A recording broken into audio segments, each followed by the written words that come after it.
So good morning sa atin lahat guys. So ito na naman tayo, nagtutupi na naman tayo ng mga damit ng customer. So ito guys, ang pasok nito is wash and dry only. So kukunti lang po. Ayan yung mga damit.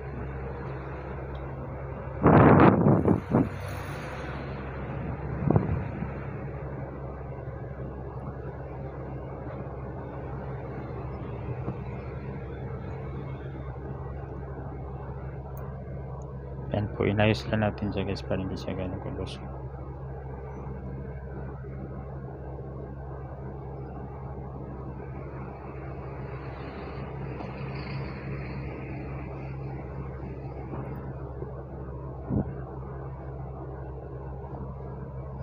So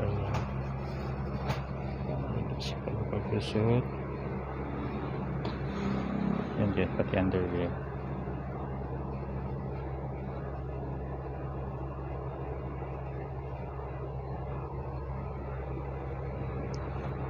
Uy.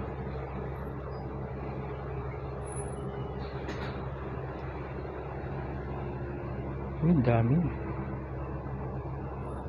So sorry, kanina hindi ko siya na check yung mga bulsa ng ng shorts, kasi mga shorts lang kasi. Ito guys, loss and found natin. 1, 2, 3, 4, 5. 1, 2, 3. So 3,500 siya.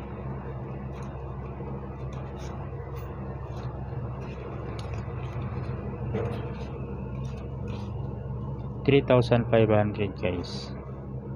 Puro tig-500. Tapos meron pa.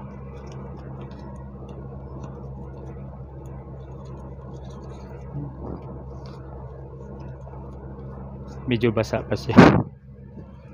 Nasama na siya sa washing, na dryer pa. Hindi siya lumabas doon sa washing machine, hindi rin siya lumabas doon sa dryer. So ipit na ipit siya doon sa bulsa ng shorts.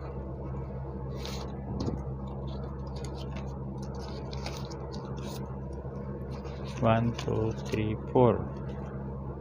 400. So 3,500 tapos 400. 3,900 siya guys. Yan, medyo basa pa siya guys. Basa, hindi siya natuyo dun sa dryer. Ipit na ipit siya dun sa bulsa ng shorts, kaya hindi siya lumabas. So yun guys, yung loss and found natin is 3,900.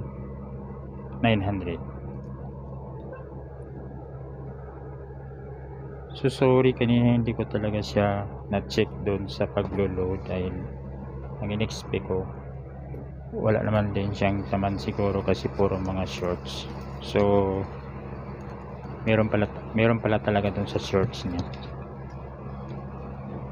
Dito sa shorts na to, ayan. Yung bulsa, parang neat kasi yung bulsa niya. So parang sumiksik siya sa gilid dito. Yun. Hindi talaga siya lumabas. So ayan, check na matutuwa si customer nito guys dahil meron tayong nakita na pera doon sa pinalaban niya sa atin. Ayun. Happy naman tayo ngayon guys dahil nakatulong tayo sa kapwa natin. Check na happy rin siya si sir pag claim ng damit niya.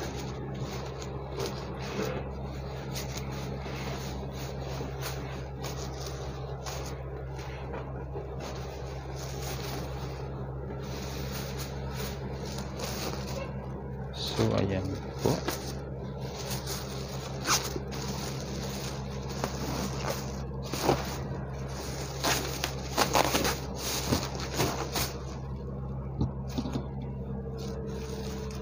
Ulitin ko guys, bilangin ko siya ulit ha. Ay medyo basa pa talaga siya. 5,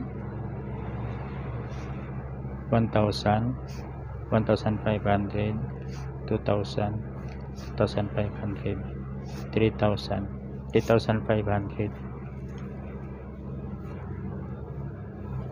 6, 7, 8, 9. So 3,900 siya. Ayun. Nakahiwalay yung mga ano kanina, yung mga tig 500. Hiwalay din yung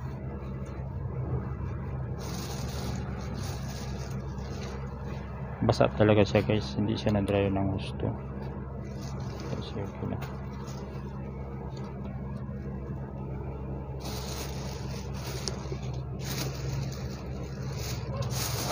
Asan po?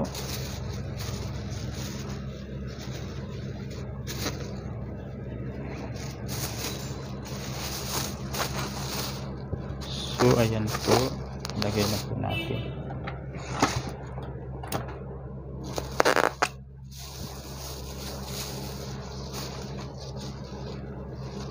Lagyan natin siya ng hawakan kasi wala siyang hawakan. So ayan guys, yung loss and found natin is 3,900.